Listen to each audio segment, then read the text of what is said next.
This map from 1876 shows a green and pleasant rural scene, albeit in black and white. Over here are some rather wild field systems, but overall it's a picture of England during the Victorian era outside of the heavily industrialised urban centres. In the middle you can see the River Bollin winding its way through dense woodland.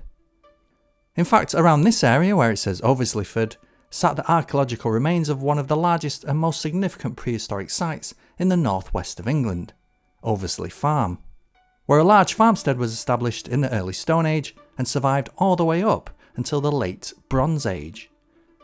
Some 10 miles from Manchester city centre, you would think that this area survived much of the later urban sprawl that came in the 20th century. It's far enough away and there are no towns nearby. But it's those exact reasons that make this area today the perfect site for Manchester Airport, the largest airport outside of London and in the top 20 busiest airports in Europe. It's got a larger footprint than most of the town centres in the area, and it's so big that it's actually one of the biggest grey patches on this green and pleasant land when we see it from space. As we saw in the previous video, the tale of Britain's third busiest airport involves an origin story of several smaller aerodromes in the region and the transition from mostly wartime aviation to mostly civilian.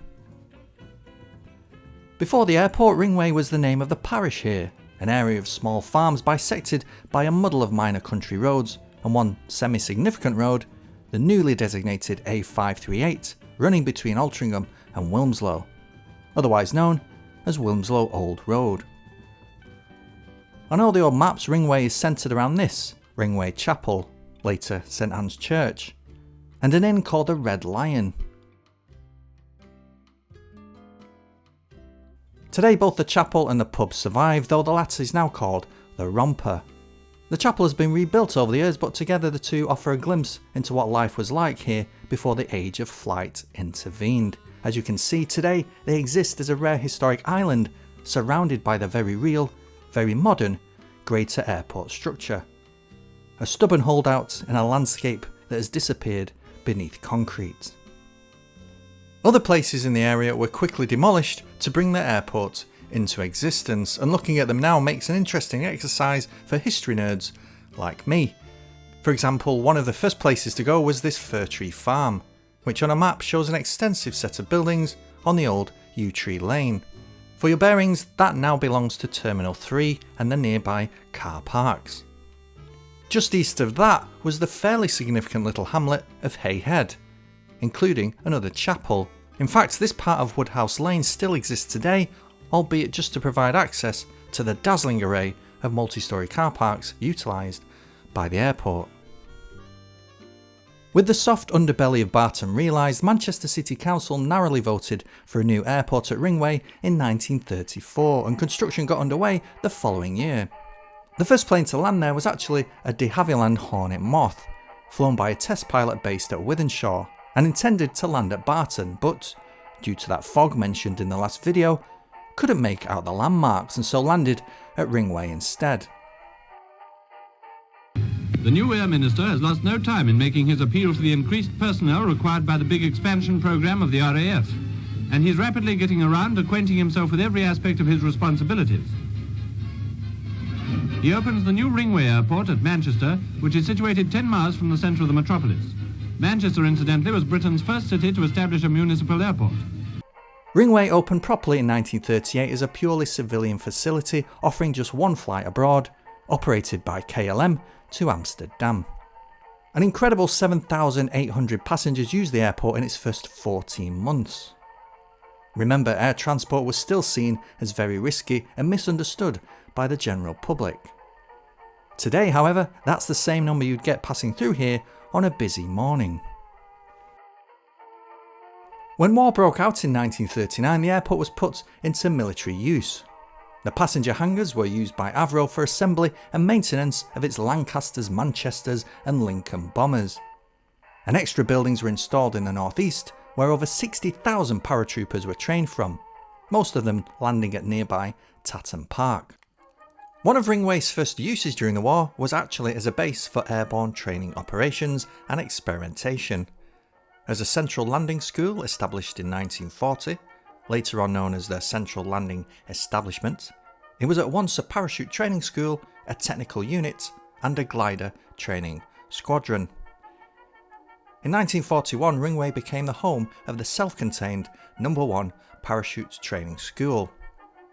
Training involved practicing using gymnastic-like equipment to simulate what it would be like exiting an aircraft and falling to earth in a parachute. There were mock-ups of holes and doors, so individuals could practice jumping through safely, and elsewhere they practiced landing and rolling in the proper manner. Early training practices involved jumping from the back of a moving lorry in order to learn how to roll properly, but that was stopped after an excessive number of injuries were starting to mount up. The parachute course lasted 2 to 3 weeks depending on the weather. Ground training preceded the first 2 jumps, which were made from a cage suspended beneath a tethered barrage balloon. 6 to 8 aircraft jumps followed, graduating from no equipment to full container load, and 1 done after nightfall. Those involved in the Special Operations Executive were also trained to make parachute jumps here. Men and women involved in espionage, sabotage and reconnaissance in occupied Europe, behind Axis lines. Agents that would be deployed in the field would first receive commando training in Lochaber, Scotland, before coming to Ringway for instruction by the Parachute Training School.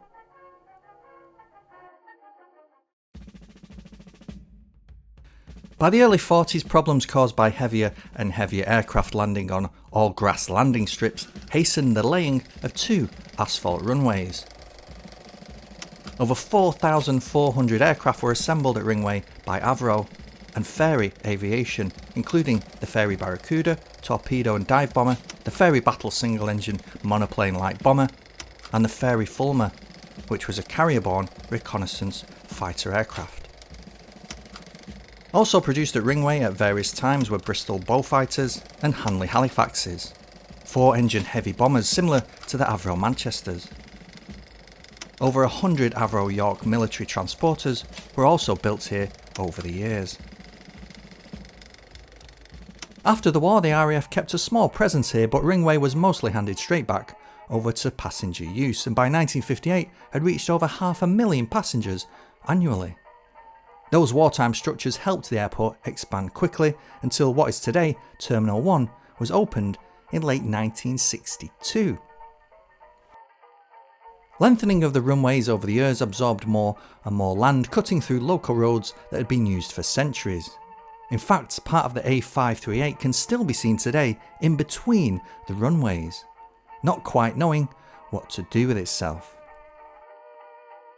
The future now lay with commercial and passenger aircraft, and Manchester adapted rapidly to the new lasting peace on the continent by transforming Ringway into a hub of national and international flights. What came next was a phenomenon that rippled across the new post-war world. This was the era of mass consumerism, the hope of a new material prosperity, of a raising of the standard of living in defiance of all that had been sacrificed during the 40s.